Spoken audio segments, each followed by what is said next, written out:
아프다 그래서 아침밥 대충 해도 봐줬더니 무슨 말 같지도 않은 소리야. 뭐? 봐줘? 안 봐주면 어떻게 되는데? 진짜 한번 해보자는 거야? 뭐라도 해놓으면 자기만 홀랑 먹어버리고 나는 남은 거나 주워 먹고 말이야. 그래 놓고는 밥하는 게 뭐가 힘드냐고? 참나, 남이 해준 건 술술 잘 넘어가지? 자기 손으로 해 먹어야 힘든 줄 알지? 라면밖에 못 끓이면서 밥하는 게 쉽네 어쨌네 하지 말어. 이제부터는 당신 밥은 당신이 해 먹어. 뭐, 어디 가서 물어봐라. 내가 창피해서 어디다가 말도 못해. 남편 밥 해주는 거 가지고 이렇게 난리치는 여자는 당신밖에 없어. 창피? 그래? 어디 한번 다른 사람들한테 물어봐. 누가 창피한 건지. 어지간히 해. 당신이 소야? 아니, 소도 당신보다는 덜 먹겠어. 그리고 당신 입만 입인 거 아니야? 나도 맛있는 거 먹을 줄 알아. 그리고 항상 나한테 손잡다고 뭐라고 하지. 그러니까 당신이 먹고 싶은 거 원 없이 해 먹어. 나도 나 먹고 싶은 거 알아서 해서 먹을 테니까. 오늘 이야기 속 주인공은 62세 선명화 씨입니다. 그리고 그녀의 남편에 관한 이야기이죠. 손 씨의 남편은 젊었을 적부터 먹는 것에 관한하는 유별났습니다. 많이 먹는 것은 물론이고 음식이 앞에 있으면 아내고 자식이고 없을 정도로 식탐이 강했습니다. 그래서 처음 결혼했을 때는 부끄럽지만 음식 때문에 많이 싸우기도 했습니다. 그런데 계속 맞벌이했던 젊은 시절은 그나마 나았습니다. 손 씨도 남편도 은퇴를 하고 60대가 되니 지옥이 시작된 기분이었습니다. 매끼 손수 차려야 하는 양이 남들의 서너 배는 되었습니다. 그게 대부분 남편의 입으로 들어갔습니다. 게다가 자기 입만 입이고 손 씨의 입은 주둥이로 아는 듯 했습니다. 지긋지긋했습니다. 이 나이까지 혼인관계를 유지하는 이유가 밥을 얻어먹기 위해서가 아닌가 하는 의심마저 들었습니다. 손 씨도 이제 이런 이기적이고 무심한 남편과 사는 게 지쳤습니다. 갈라설 게 아니라면 다른 방법을 찾아야 했죠. 손 씨는 딸만 둘이 있었습니다. 딸 둘 모두 결혼해서 아이 낳고 잘 살고 있었습니다. 손 씨는 6년 전에 무릎을 다쳐서 일을 그만두었습니다. 그리고 남편은 2년 전까지 일을 하다가 퇴직했죠. 그러니 이전 전부터는 손 씨 부부 모두 일을 하지 않고 집에 있었습니다. 벌어둔 돈으로 이제 아끼며 잘 살자 싶었지만 손 씨는 최근에 새롭게 취업을 해야 하나 진지하게 고민하고 있었습니다. 집에 붙어 있는 것보다 그게 정신 건강에 나을 것 같았습니다. 하루 종일 그리고 매일 남편과 있으니 이건 내가 남편과 함께 사는 것인지 아니면 곰을 키우는 것인지 헷갈릴 지경이었습니다. 자식들 다 결혼시켜놨으니 이제는 편히 쉬면서 소소하게 살아가면 되겠다 싶었지만 남편 때문에 그게 잘 지켜지지 않았습니다. 남편이 퇴직하기 전 젊었을 때부터 느꼈던 바이지만 참 자기밖에 모르는 사람이었습니다. 특히나 먹는 것에 있어서는 말이죠. 남다른 대식가인 것은 평생에 걸쳐서 깨달았지만 퇴직하고 삼시세끼를 집에서 먹으니 그걸 손 씨가 감당하기가 너무 힘들었습니다.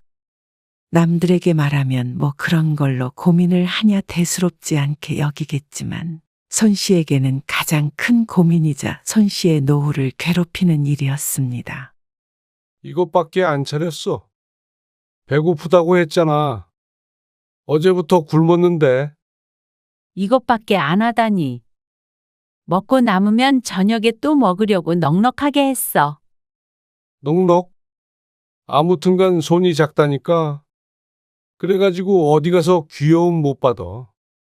내가 이 나이에 어딜 가서 귀여움을 받아? 얼른 앉아.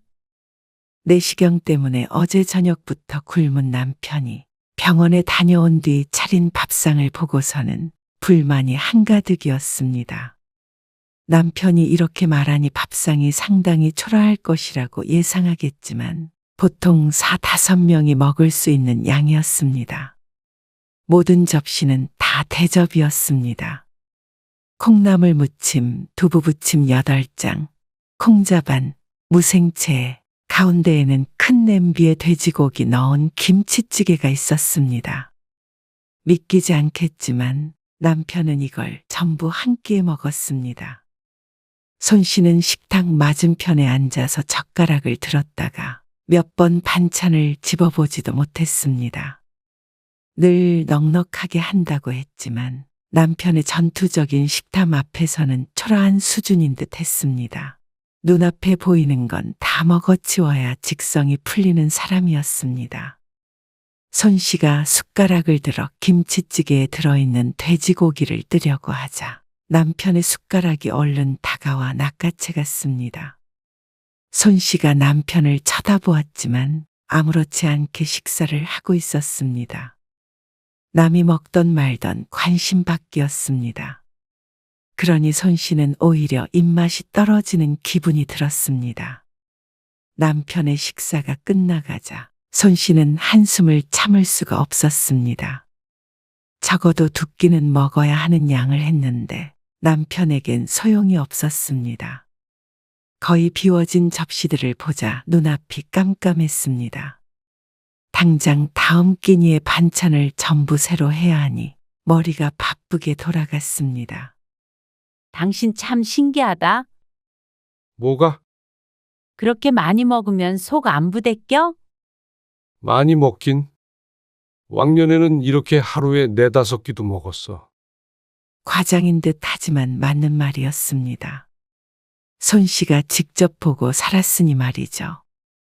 어떻게 나이가 들어도 여전한지 몰랐습니다. 손 씨부터도 나이가 드니 입맛이 떨어지고 많이 먹으면 종일 속이 좋지 않고 힘들었습니다. 여자와 남자의 차이인지 단순히 손 씨의 남편만 그런 건지 궁금할 지경이었습니다. 2~3끼에 나눠서 먹으려고 한 거야. 매 끼마다 반찬하는 거 힘들단 말이야.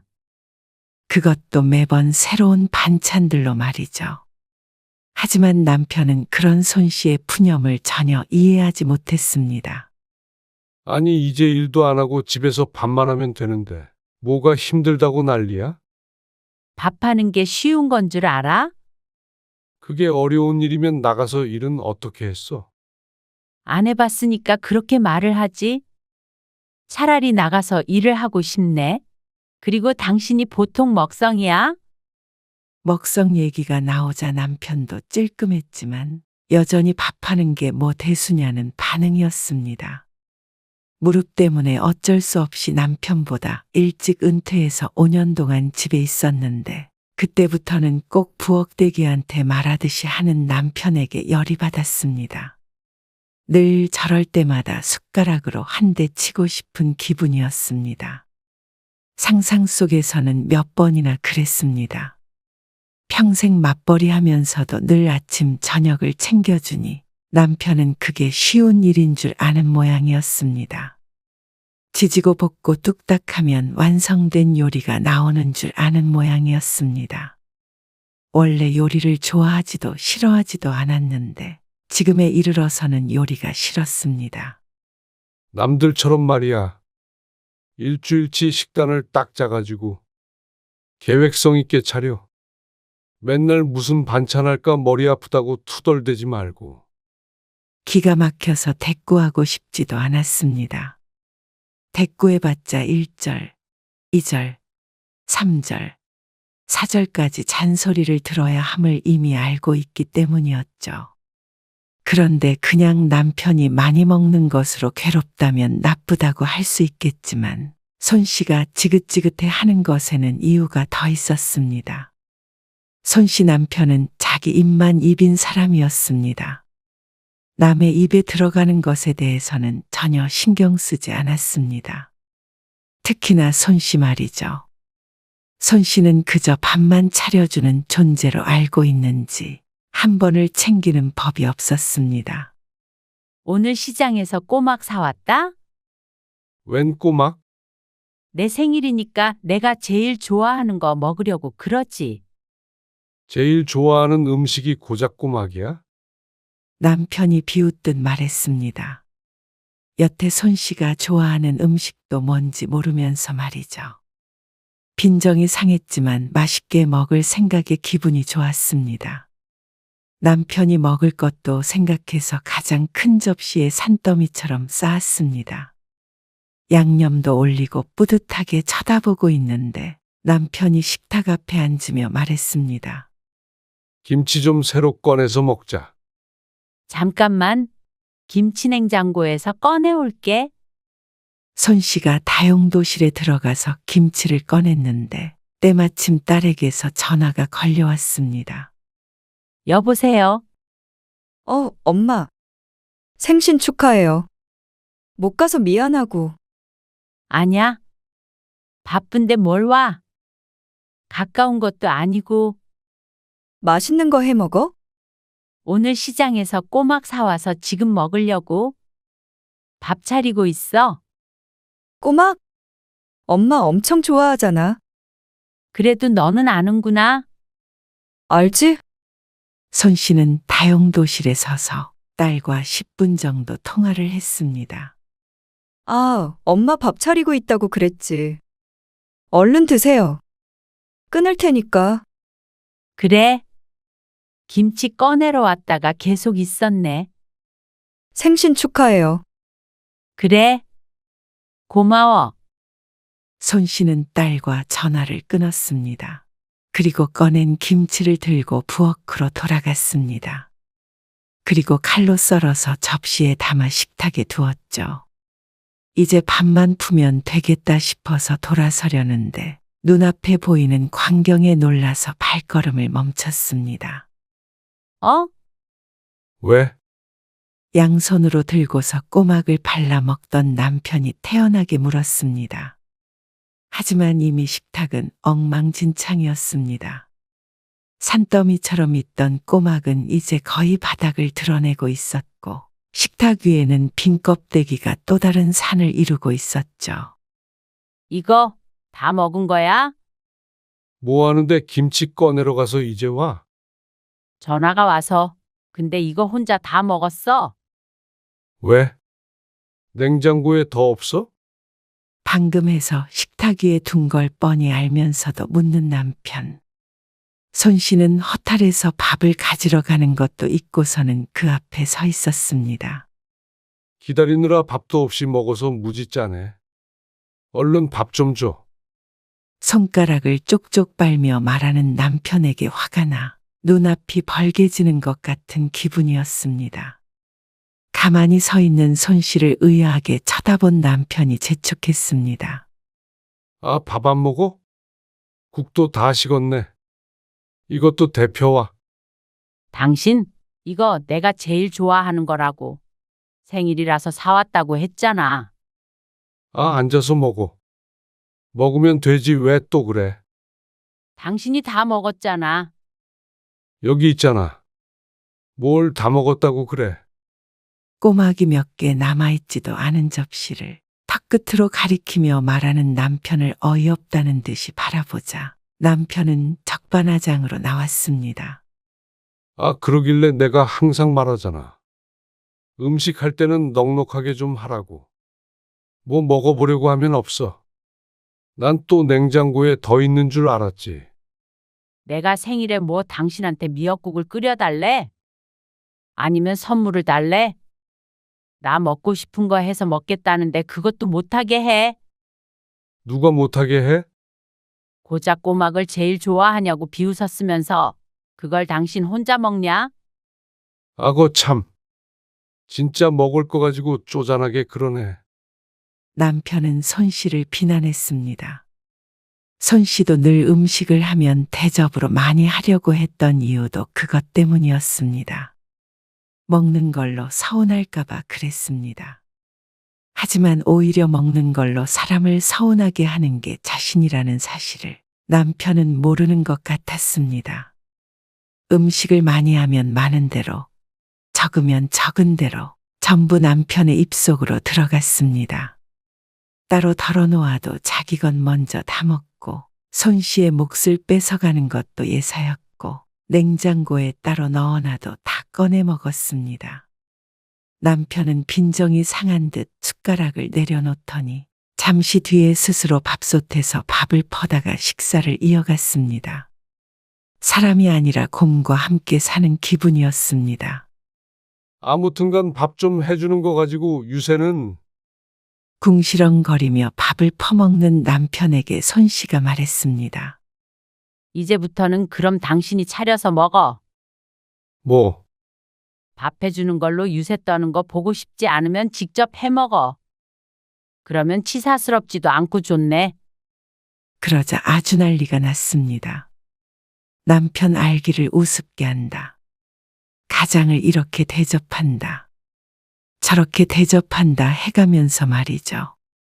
손 씨의 생일에 집안 분위기는 살얼음판 같았습니다. 하지만 손 씨도 내 손으로 밥 해주면서 그런 소리를 들어야 하는지 몰랐습니다. 평소 같았으면 그저 속으로 궁시렁거리고 말았겠지만 하필이면 생일에 그런 취급당하고 내가 좋아하는 음식은 손도 못 댔던 게 무척 서운하고 서러웠습니다. 무심하고 이기적인 건 알고 있었지만 나이가 들면 들수록 심해지는 것 같았습니다. 이런 남편한테 평생 밥 차려주고 핀잔을 듣고 살아야 한다고 생각하니 화가 나서 견딜 수가 없었죠. 그날 저녁 부엌에서 요란한 소리가 났습니다. 손 씨가 밥을 안 차리니 혼자 라면이라도 끓여 먹으려는 모양인지 후라이팬이며 냄비며 다 꺼내놓고 뒤적거렸습니다. 신경 쓰였지만 모르는 척 앉아서 TV 드라마를 보고 있었습니다. 남편이 에이씨 해가면서 한참 씨름하더니 라면 냄새가 났습니다. 한 20분 뒤쯤 다 먹었는지 싱크대에 냄비를 두는데 어찌나 세게 두던지 뭐가 깨지는 소리가 나는 것 같기도 했습니다. 자기 손으로 밥 한 끼 차려 먹지 못하면서 그동안 손 씨에게 그렇게 잔소리를 했나 싶었습니다. 남편이 방으로 먼저 들어가고 손 씨도 부엌에 들어가 미역국을 데우고 간단하게 밥을 차려 먹었습니다. 혼자 먹을 만큼 적당히 차려 먹으니 차라리 좋았습니다. 그래도 생일을 이렇게 보내니 씁쓸하기도 했습니다. 남처럼 대단한 축하는 못 받아도 둘이서라도 단란하게 보내고 싶었는데 말이죠. 흔한 케이크 하나도 없는 식탁이 초라했습니다. 다음 날 아침 일찍 손 씨는 큰딸에게서 전화를 받았습니다. 남편이 그새 하소연을 한 모양이었습니다. 계속 전화하는데 나도 힘들다, 엄마. 어지간하면 화해하고 밥하는 거 힘들면 반찬 같은 거는 적당히 좀 사 먹으면 되잖아. 저녁 내 시달렸는지 딸도 스트레스를 많이 받은 모양이었습니다. 해 먹어도 감당이 안 되는데 그거 사서 먹으려면 다시 취직해야겠다. 손 씨의 말에 딸도 한숨을 쉬었습니다. 남편에 대해 누구보다도 잘 아니 말이죠. 아무튼 나 이번 명절에는 못 가요. 지난번에 말했지? 그래, 알았어. 명절 전에 웬만하면 화해해. 알겠지? 손 씨는 대답을 하는 둥 마는 둥 하고는 전화를 끊었습니다. 이대로 있어봤자 사람을 들들 볶고 못살게 굴 남편을 알고 있었습니다. 오래 못 갈 싸움이었습니다. 얼른 와서 밥 먹어. 밥을 차려놓고 남편을 부르자 모시기는 척 슬금슬금 나와서 식탁 앞에 앉는 남편을 보니 한숨이 나왔습니다. 생일 축하해. 하루 늦은 축하의 손 씨도 고개만 끄덕였습니다. 그리고 얼마 뒤 명절에 작은 딸네 가족이 왔습니다. 첫째 딸은 바깥 사돈이 칠순이라 여행에 가기로 해서 오지 못했습니다. 명절 당일에 작은 딸 가족이 도착하니 오후 2~3시쯤 되었습니다. 점심은 휴게소에서 먹었다기에 저녁에 먹을 음식 준비를 천천히 하고 있었습니다. 그만 좀 집어 먹어. 왜? 이렇게 먹어야 맛있어. 음식을 준비하는데 남편이 집어먹고 딸도 사위도 하나씩 집어먹어서 뭘 할 수가 없었습니다. 홍어 무침에다가 막걸리 한 사발 마시자. 손 씨는 하던 요리를 멈추고 미리 해두었던 홍어 무침을 내왔습니다. 아직 배고프지 않을 시간이라 손 씨도 같이 자리하려고 하던 요리를 마무리했습니다. 그러고 나서 뒷정리를 좀 한다고 부엌에 있다가 거실로 나가보니 홍어 무침은 각자 접시에 덜어진 상태였습니다. 그리고 손 씨의 몫은 없었습니다. 작은 딸마저도 어쩜 저렇게 아빠랑 똑같은지 몰랐죠. 그리고 저녁 때가 되어도 마찬가지였습니다. 오후 내내 준비한 저녁밥을 다 같이 먹는데 손 씨가 올 때까지 아무도 기다려주지 않았습니다. 딸은 어린 손주들 먹이느라 바빴고 남편이나 사위도 자기 입으로 음식을 밀어넣기 바빴습니다. 사위는 원래 그러지 않았습니다. 처음에 인사 왔을 때만 하더라도 깨작깨작 먹는다고 남편에게 잔소리를 듣곤 했습니다. 그런데 많이 먹는 식구랑 같이 사니 식성도 바뀌는 모양이었습니다. 지금은 몇 년 전보다 살도 많이 쪘고 일반 사람들보다도 먹는 양이 확실히 많았습니다. 그렇게 잘 먹는 사람들이 식탁 앞에 모여 우거구걱 먹는 것을 보자 손 씨는 기가 질리는 기분이었습니다. 명절이라고 특별히 음식을 많이 했는데도 부족한 듯 보였습니다. 그 틈에 앉아서 밥을 먹는데 입맛이 뚝 떨어지는 것 같았죠. 이럴 거면 차라리 명절마다 한식 뷔페 같은 곳에 가서 식사를 하는 게 낫겠다 생각하다가 이내 고개를 저었습니다. 이 정도면 한식 뷔페에 가서도 쫓겨날 것 같았죠. 명절이 지나고 손 씨는 감기에 걸려 호되게 앓아야 했습니다. 그거 독감 아니야? 그런가 모르겠다. 힘없이 누워있으니 남편이 옆에 와서 혀를 끌끌 찼습니다. 그냥 병원을 갔다 와. 어제 당신 친구 만나러 갔을 때 혼자 갔다 왔어. 감기약 받아왔는데 잘 안 드네. 그래? 그럼 밥은? 밥? 아침은 먹어야 할 거 아니야. 아, 힘없어서 밥 못 차려. 당신이 좀 차려서 먹어. 아, 누가 나 먹자고 그래? 당신 약 먹으려면 밥을 먹어야 하니까 그렇지. 정말로 걱정해서 그런지는 몰라도 어쨌거나 밥은 먹어야 했기에 힘든 몸을 일으켜 세웠습니다. 이런 때 죽이라도 좀 끓여서 갖다 주는 남편이었으면 했지만 그럴 리가 없다는 것을 알기에 스스로 할 수밖에 없었습니다. 입맛이 없어 손 씨의 몫은 죽이었고 남편도 국 하나에 밑반찬을 꺼내서 주었더니 입이 대빨 나와서 중얼거렸습니다. 밥을 이렇게 부실하게 먹으니까 아픈 거야. 또 이어지는 반찬 타령에 손 씨는 한 귀로 듣고 한 귀로 흘려버렸습니다. 몸도 아픈데 남편 투정을 듣고 있기가 힘들었습니다. 손 씨는 죽도 먹는 둥 마는 둥 하고 일어나 약을 먹었습니다. 그리고 그대로 다시 방으로 들어가 누웠습니다. 그새 다른 게 있나 보는지 냉장고를 열었다 닫았다 하는 소리가 들렸습니다. 그리고 점심때가 될 때까지 손 씨는 내리 잠만 잤습니다. 몸이 뜨끈한 게 약을 먹어도 소용이 없는 것 같았습니다. 여보, 아무래도 그냥 감기가 아닌 것 같은데. 병원에 다시 가봐야 될 것 같아. 그래. 갔다 와. 당신이 좀 태워줘야지. 나 이제 나가봐야 돼. 어딜?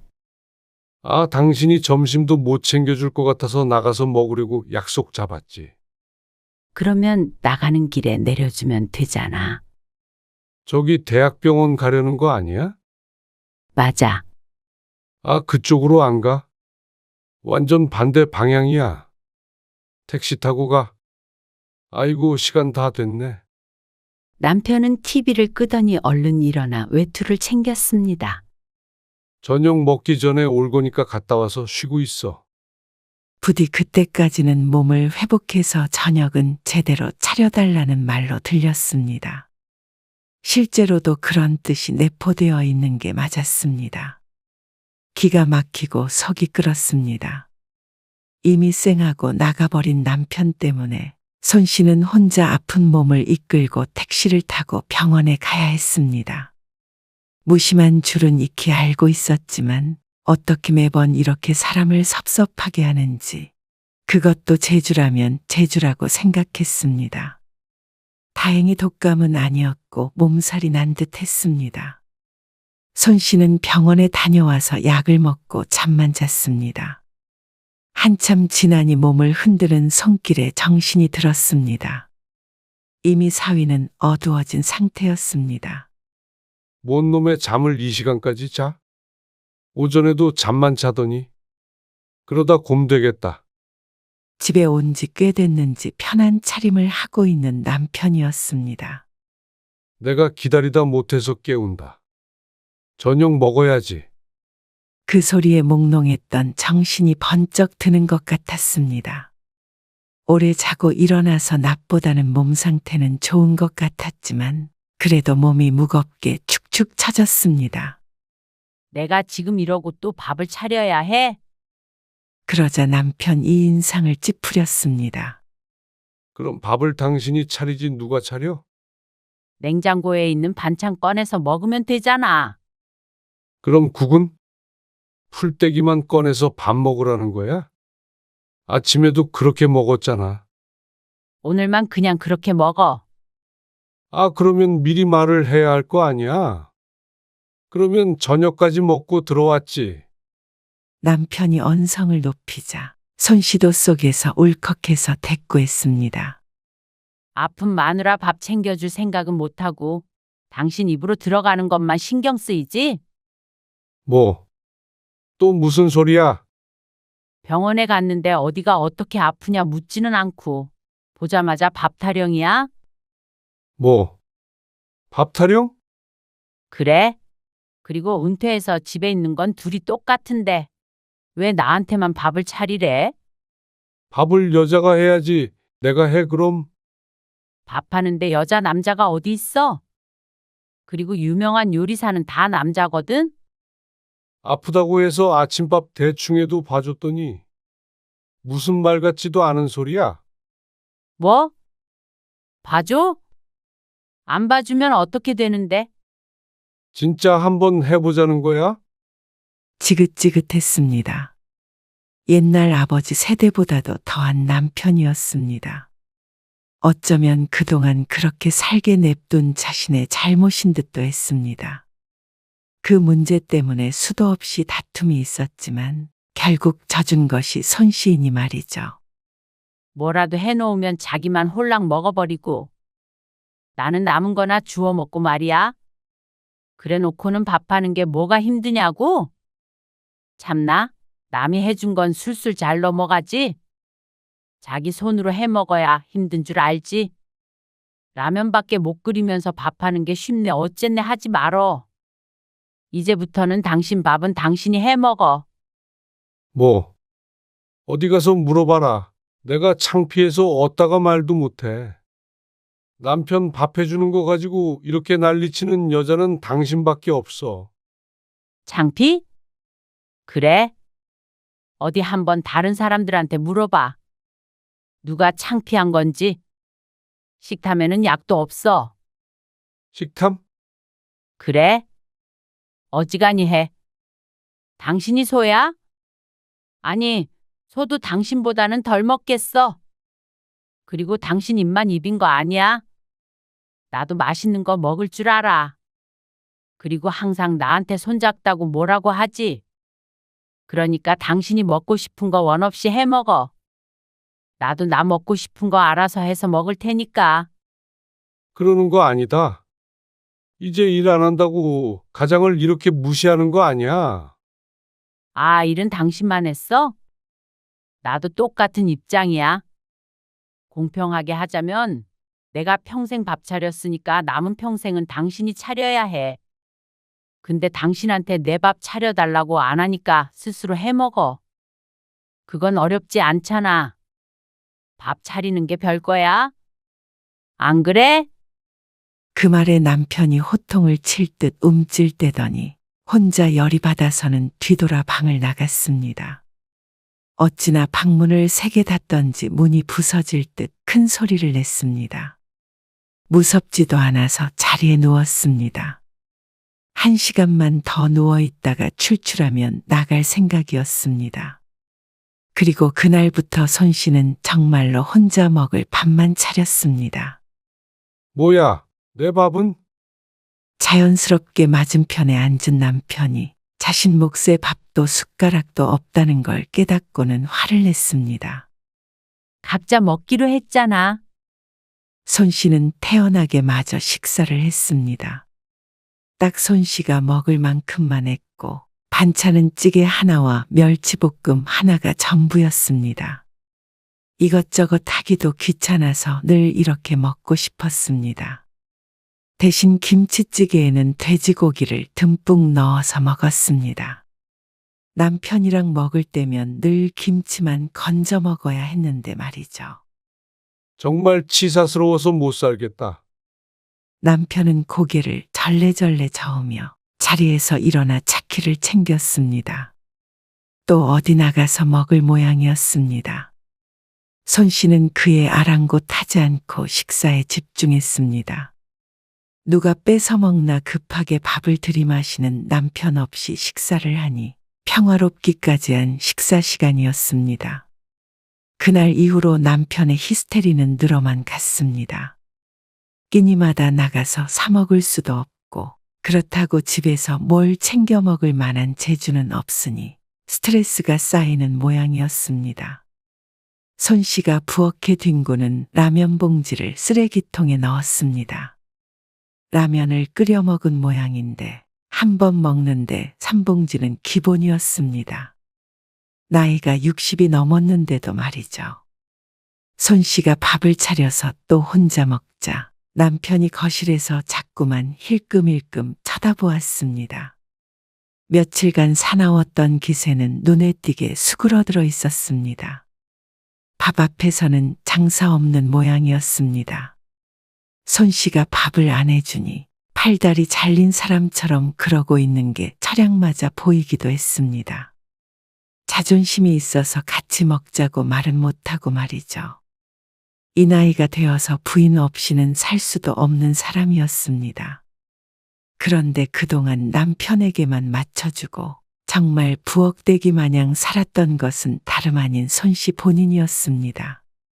결국엔 얻어먹는 사람이 눈치를 봐야 하는데 손 씨 팔자를 스스로 꼬았던 것이었죠. 그렇게 며칠이 지나자 딸에게서 전화가 왔습니다. 엄마, 왜 자꾸 먹는 거 가지고 싸워? 애들도 아니고 또 너한테 전화했어? 장난 아니야. 일도 못 하겠어. 이혼한 애 만에야는 이걸 어떻게 해야 해? 이혼을 해도 내가 하자고 하지. 어이가 없네. 전 씨는 딸이 뭐라고 설득해도 듣지 않았습니다. 그러고서 또 며칠이 지났죠. 그리고 먼저 백기를 든 것은 당연히 남편이었습니다. 집안 살림은 이제부터 내가 다 할게. 그러니까 밥만이라도 좀 차려줘. 살림을 당신이다? 설거지도 그렇고 청소랑 빨래랑 다 할게. 그리고 아, 그리고 뭘 더 해야 되는데. 사과는 해야지. 무슨 사과? 밥 차리는 게 뭐가 힘드냐 했던 거. 내 생일에 당신 혼자만 꼬막 다 먹어버린 거. 아픈데도 밥 차리라고 화냈던 거 등등. 그래. 알았어. 미안해. 그리고 이제는 접시에 따로 담을 거야. 내가 먹는 거 당신이 먹는 거 다 따로 담을 거야. 내 몫은 절대 손대지 마. 아, 이렇게까지 해야 돼? 부부끼리. 그게 싫으면 말어. 지금처럼 각자 알아서 해. 아, 알았어. 그렇게 할게. 하면 되잖아. 약속 어기거나 또 여자가 어쩌고 밥이 어쩌고 하면 나도 그날부터 밥 안 차려.